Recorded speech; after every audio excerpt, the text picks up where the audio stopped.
Samples of the original green poison pathogen, the ones we recovered off the currency used as a primary transmission vector, let us take a closer look at the virus's basic genome. What I found was clear evidence the bug had been manufactured. There's genetic material there from a half-dozen other pathogens, bolted onto smallpox to make a more efficient killing machine.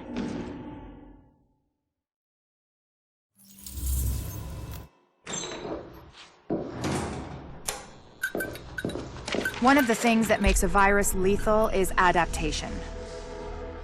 Rapid mutation makes it harder for antibodies to identify and drugs to kill.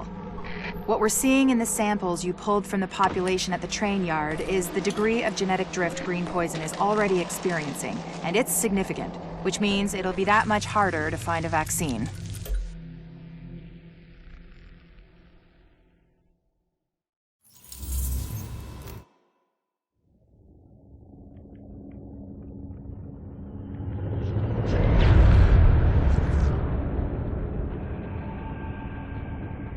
What you're looking at is the smallpox virus.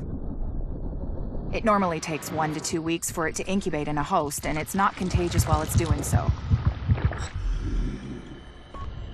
Looking at Amherst's notes, it's clear he wanted to change that, to make green poison infectious while it developed, and to speed up that incubation process to make it spread faster.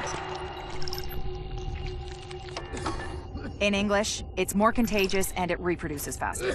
And that's bad.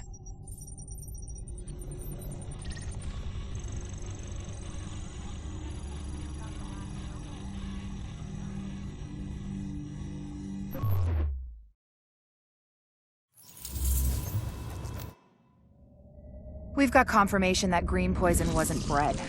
It was coded. Specifically, he picked up on his buddy Chernenko's research about modifying virus genomes in a virtual space, kicked it up a few notches, and fed the result into an industrial protein replicator. What came out the other end was a working virus, one he could keep tweaking to achieve maximum effect. By which I mean, dead people.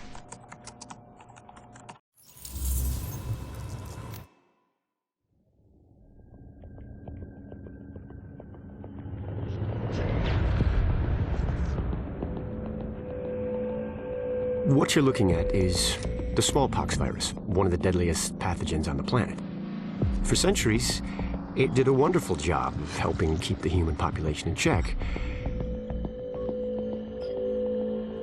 But times change, and sometimes Mother Nature needs a hand in improving her creations.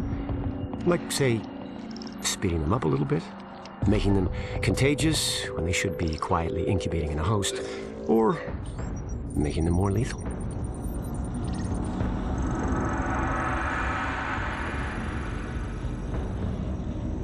I didn't come up with the approach on my own.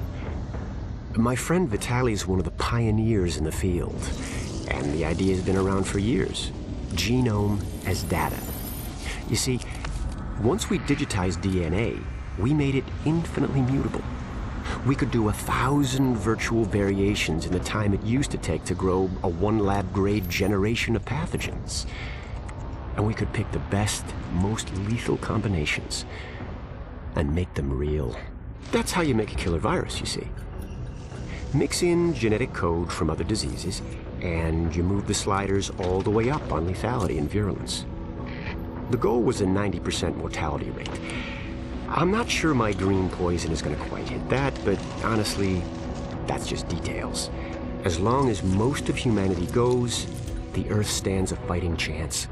Technically, technology is what's killing the planet. But that's not really the case.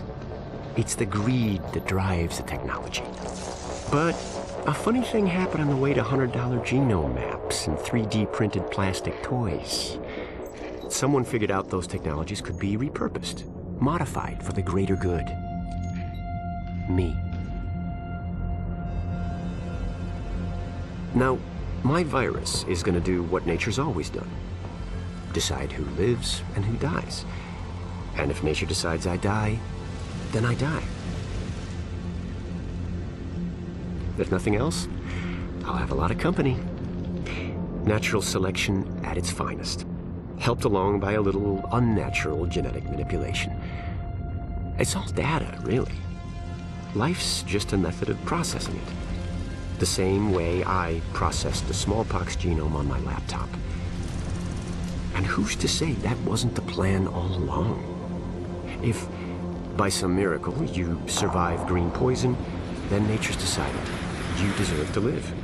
The rest of us shouldn't and won't. Godspeed.